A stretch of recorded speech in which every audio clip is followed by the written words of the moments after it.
Hi guys, I'm here to talk to you about a decision matrix. In my decision matrix, I decided to compare the last three Marvel movies, which were Guardians of the Galaxy, Avengers Age of Ultron, and Ant-Man. So in my decision matrix, I had to come up with the 5 categories that are important to these superhero movies. So the first one that I thought about was best cast. The next one was most menacing villain. The next one was best plot or genre, followed by most entertaining scenes and the best end battle fight. So what I'm going to do right now is I'm going to weigh these 5 categories to the one that I think is the most important, from 5 to 1. So I decided that the best plot or genre is the most important for me in a superhero movie, so I'm going to give that a 5. I decided that best cast and most menacing villain went hand in hand, and I'm going to give both of those a 3. I don't need to necessarily have a 5, 4, 3, 2, 1.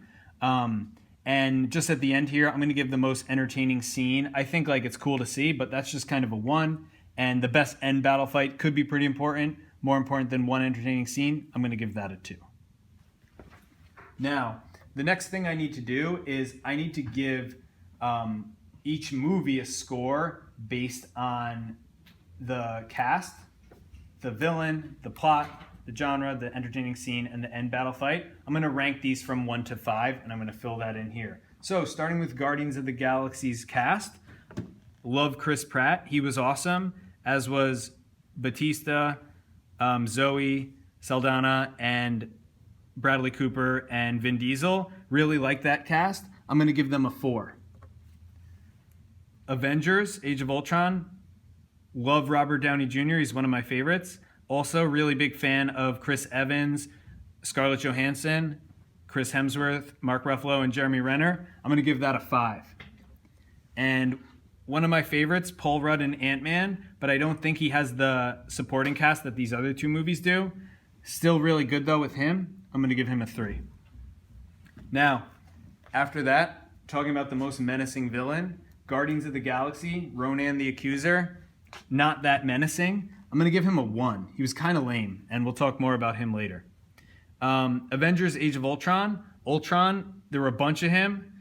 Not too exciting, just one guy who could create a bunch of copies of himself. Going to give him a 3.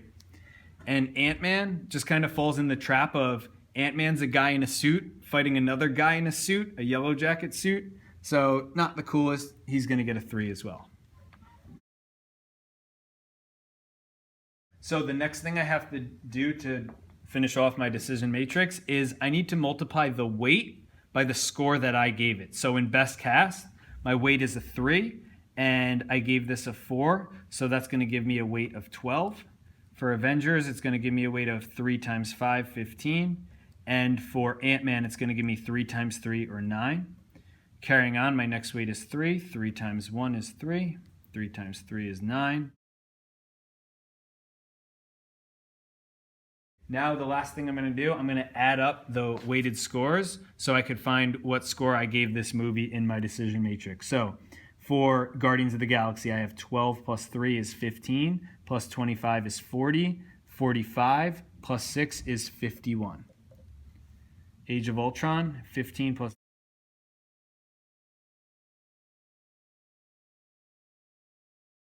So as you can see, I've added up my scores, and in this last column here, it was a really close race.